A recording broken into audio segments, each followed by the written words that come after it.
while we have lost our peace, God is trying to speak to us about what matters most.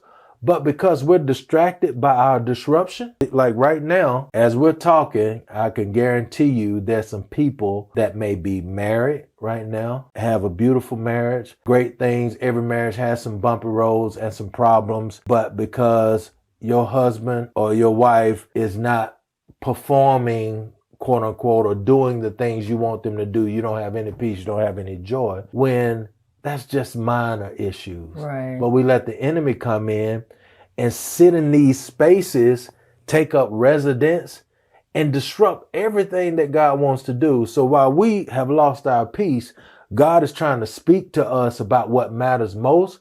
But because we're distracted by our disruption, we can't even hear God in the bigger things that he wants to do in our lives. It's not just marriage, right?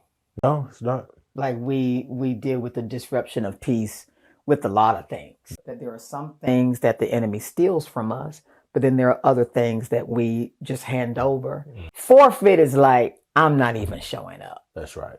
But in all of it, the Lord is calling us to war again. He's calling us to war again. He's calling us to fight for all of it. That's fight right. for what he stole, fight for what we gave up. That's right. Fight for what we forfeited. No matter how it came about, no matter how you lost it, no matter how it ended up being displaced, meaning your peace, meaning in some ways it's your stuff. What we see and what I've kind of been reading in the book of Judges is they messed up over and over again. But the story that happens in a cyclical fashion is that, you know, they would mess up. God didn't forsake his people. He would always come back when they cry out to him. But when they cried out to him, he would send deliverance. He would send rescue. Yeah. The challenge, though, is that oftentimes it doesn't get bad enough for us that we cry out to it.